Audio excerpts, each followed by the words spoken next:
This video is brought to you by Big Bad Toy Store. Make your purchases through my personal link in the description to help out the channel. Hey, so remember this guy? I've only made about, 7 other videos about him, but I think this is the, most final video I'm ever gonna make on him. I might do some very, very minor changes, but as for the articulation scheme and, the general sculpt, I think he's pretty much finished. So this is, probably the 4th iteration of this figure. In short, it's the McFarlane snake, but I did a couple of changes from the last video. So if you watched the last video, I did a articulation overhaul in that I replaced his knee joints and his elbow joints. But they were better, but they weren't very good looking. So what I ended up doing was I took the Figma snake and I just grafted on the elbows and the knees from that figure instead. And now, as you can see here, they're a lot nicer looking. Originally, I bought a bootleg Figma snake to do this, but it turns out that the bootleg snake is actually ever so slightly smaller. So I can show you what the size difference is. So this is my very customized Figma snake, and originally this knee bit here was completely flush with the rest of the skull, but you can see that it's way too tiny now. So it's about, we're talking about a millimeter or so, but a millimeter or two probably, but in this scale, a millimeter or two is quite a lot actually. And then it's actually the bootleg upper bicep bit I used, but it's the official lower bit here from the joint itself, because as you can see, the size difference is quite noticeable.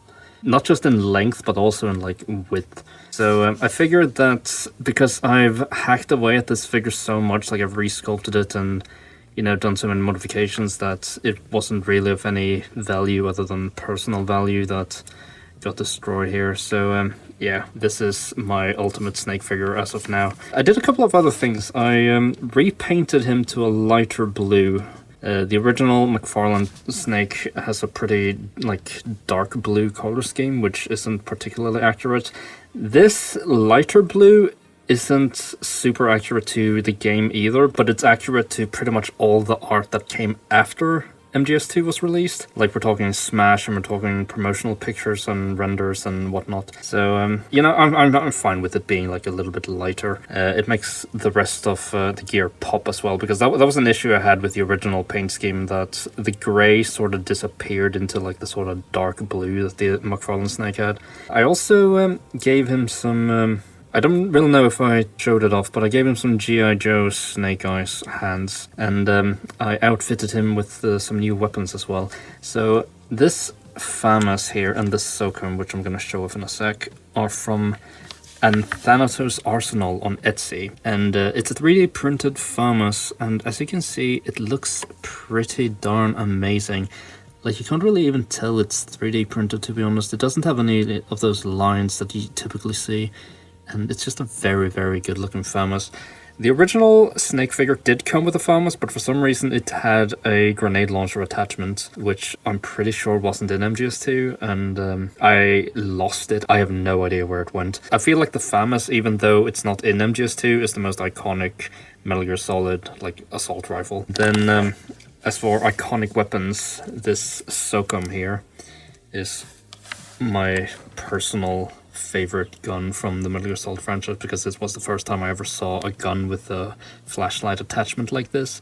So, and Thanatos Arsenal has 2 versions of this gun. It's this one, and then there's a version with a suppressor on it. But I didn't really want to pay for 2 of them, so this suppressor is actually from another figure. I don't really know. I think it was some sort of Marvel Legends gun. I cut off the suppressor, and then I drilled a tiny hole, and it just fits like so, and ta-da! Now we have a practical suppressor. Typically, I don't really use the suppressor when I play Metal Gear Solid 1. I actually forgot at the moment where it's hidden, so I'm kind of more used to seeing it without the suppressor, to be honest. You can grab it with 2 hands. I really love this new articulation scheme, because it's got a little mini swivel here in the elbow, because It's like a ball joint. And we have all the other range from it as well. I'm really happy with how this turned out. And then of course we can put the silencer on like so. Oh yeah, I can show the actual articulation scheme as well. So we have Snake here. Again, if you didn't watch the previous videos, this is the custom head. This is the McFarlane Metal Gear Solid 2 Snake that I just resculpted and repainted. And then I gave him the Figma bandana because it's just perfect. And then, so moving on to the articulation then, we have the Figma Snake's elbows here that are just grafted on. And he's got really good movement here. And then I had to sculpt the black straps here just to make it seamless. And then I replaced his knees as well. And I know this is a little bit inaccurate now, like this black strap is a little bit too high, but I had to do it because otherwise it didn't really work height-wise. But it turned out really well, and the extra movement is really nice. He still can't really, like, get in a good kneeling pose, like, sorta. But it's not as deep as I would like it, but you can, with a little bit of effort, get him to do like the iconic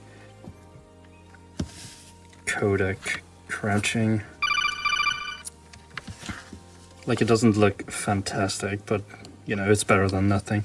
He couldn't do that with the old articulation setup. What I could do, I guess, is add some sort of toe hinge. I've seen people do this, but I'm a little bit too scared of doing it myself.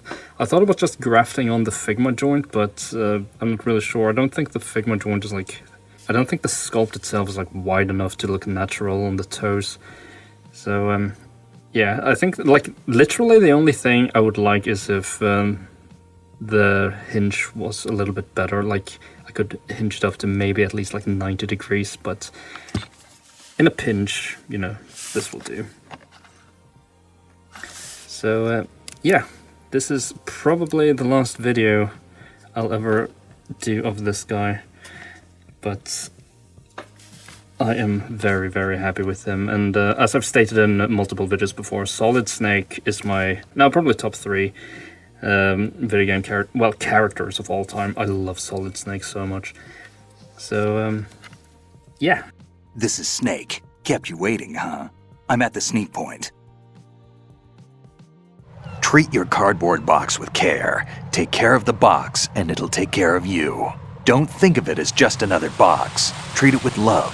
Don't be rough, okay?